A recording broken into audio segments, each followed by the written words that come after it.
नमस्कार मित्रांनो, आज आपण बघणार आहोत नीट पेपर, विद्यार्थ्यांचे भविष्य आणि संस्कार. लाखो विद्यार्थ्यांची स्वप्न, वर्षानुवर्षांची मेहनत आणि एकच परीक्षा, नीट. पण प्रश्न असा आहे, नीट पेपर फक्त करिअर ठरवतो का, की तो विद्यार्थ्यांच्या व्यक्तिमत्त्वाचीही परीक्षा घेतो? आज आपण समजून घेणार आहोत नीट परीक्षा, विद्यार्थ्यांचं भविष्य आणि संस्कार यांचं नातं. नीट म्हणजे national eligibility cum entrance test. ही परीक्षा देशातील वैद्यकीय शिक्षणासाठी मुख्य प्रवेशद्वार आहे. दरवर्षी लाखो विद्यार्थी या परीक्षेसाठी बसतात. असंख्य तासाचा अभ्यास, क्लासेस, टेस्ट सिरीज, त्याग, समर्पण. पण ही परीक्षा केवळ ज्ञानाची नसते, ती मानसिक ताकद, संयम आणि सातत्याचीही असते. काही वेळा निकाल अपेक्षेप्रमाणे येत नाहीत, काही वेळा व्यवस्थेवर प्रश्न निर्माण होतात. पण अशा वेळी विद्यार्थ्यांचं काय करावं? इथेच संस्काराची खरी परीक्षा सुरू होते. नीटमध्ये यश मिळालं तर डॉक्टर होण्याचा मार्ग मोकळा होतो.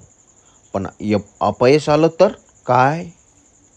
अपयश म्हणजे शेवट नाही, तो फक्त एका प्रयत्नाचा निकाल असतो, आयुष्याचा नाही. ज्यांच्याकडे चांगले संस्कार असतात ते अपयशाला हार समजत नाहीत. ते त्यातून शिकतात, स्वतःला सुधारतात आणि पुन्हा प्रयत्न करतात. संस्कार विद्यार्थ्याला शिकवतात, प्रामाणिकपणे मेहनत कर, चुकीचा मार्ग स्वीकारू नको, ताणतणावातही संयम ठेव आणि स्वतःवर विश्वास ठेव. हेच गुण भविष्य घडवतात. एक चांगला डॉक्टर होण्यासाठी फक्त उच्च गुण आवश्यक नाहीत. त्यासाठी आवश्यक आहे संवेदनशीलता, रुग्णांप्रती सहानुभूती, प्रामाणिकपणा आणि सेवाभाव.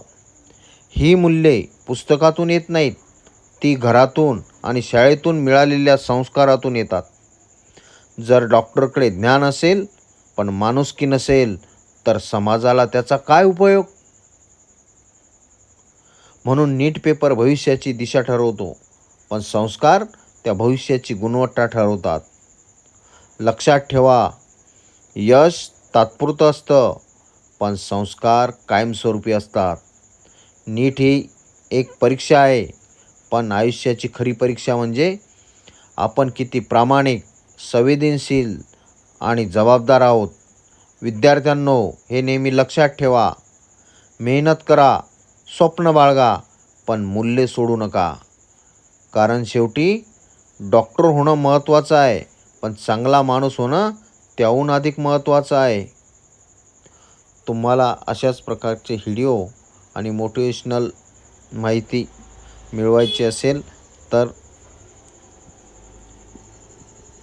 आपल्या चॅनलला लाईक करा, सबस्क्राईब करा. धन्यवाद.